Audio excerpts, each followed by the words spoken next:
slide into our next newsworthy article, which is kind of on the same topic in a way, but something that has been a trend or a big trend in the ERP world for the past years here, and that's been the standard advice of rip out your old system and replace it from scratch. But really, this article is questioning, is that really the smartest way to modernize anymore? According to this insight from Next World, this rip and replace mindset might actually be setting organizations up for more pain than progress. They argue that there's a better way and that you need to think of your ERP as a core that you can extend rather than demolish. Instead of wiping everything clean, the idea is to add modern platforms on top of your existing ERP. That lets you move faster, protect the processes you've already built, and experiment with things like AI or Internet of Things without starting from zero. Plus, with low code and no code tools, you can even empower non technical teams to build workflows and apps themselves, which sounds way less painful than a giant multi year replacement project. So basically, it's a layered modernization approach, which that keeps the works, enhance what doesn't work, and then gives yourself a flexible and future ready foundation. Eric, when should leaders really consider like a rip and replace versus when should they build on top instead? Or what is kind of your opinion on all this? Yeah, it's a great question. It's a big dilemma.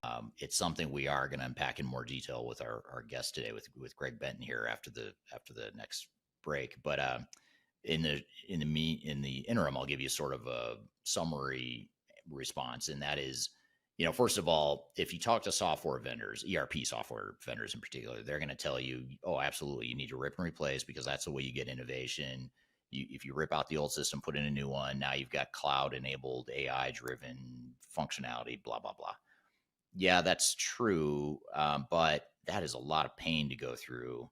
And it takes a lot of time and money before you ever get to the point of thinking about innovation. So I like to think of it as like, two phases or two layers of a transformation. You've got your sort of your system of record that you're replacing. It's just sort of like just keeping the lights on, having your data, giving your data a place to live, having basic workflows in place, just being able to run the business at a basic level. That's sort of, I'll consider that all system of record.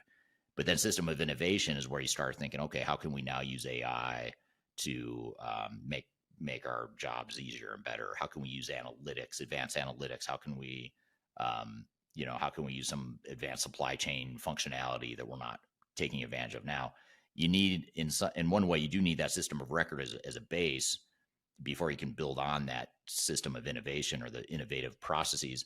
But the question becomes, do you really need to do that all through your ERP provider? And do you need to go through the pain of ripping out your back office system of record when you could potentially just be looking at other solutions that give you value on what you already have? And basically, whether it's just an interim solution or whether it's a long-term solution, it's still the same point, which is you have to look at the risk reward and cost benefit.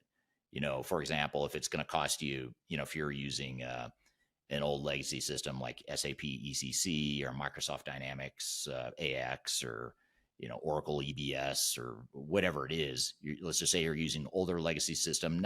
Let's just say it's not a terribly outdated system. If you're on an AS400 or like a green screen still, this does not apply, because in that case, I'd say, yeah, you probably need to get off that and get somewhere in the 21st century, and not be stuck in the 20th century. But assuming where most companies are is they've got systems that have been around for, say, 10 to 20 years. And in most cases, they're not ideal, but they're not broken per se in many cases. But there's a lot of benefit that they're not getting, or a lot of technological value that they're not taking advantage of because they've got these older systems. So that's where you start thinking, well, what if we leave those systems in place, short-term, long-term, whatever, and then we add other platforms or interoperability tools or AI tools that leverage what we have and get immediate value. And that's what a lot of our clients, more and more of our clients, are starting to do that, to say, we're going to do ERP, but we're going to wait 3 or 5 years and we're going to sort of flip the script here. And we're going to get immediate value on modern technology without going through tens of millions of dollars, in some cases, tens of millions of dollars to replace that back office system that's not really going to deliver a huge amount of business value. So I think just being agnostic, objective, rational, non-emotional, don't get caught up in the whole, oh, but our system's outdated. Oh, we're not in the latest and greatest cloud system.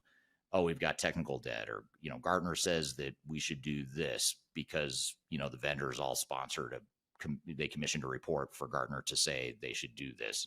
So you've got to sort of read that stuff, pay attention to it, but don't bet your career on that stuff because it's very biased stuff that you're getting from the industry. And just do what's right for you and look objectively at what the cost benefit is. It could be that it's a lower cost and potentially lower.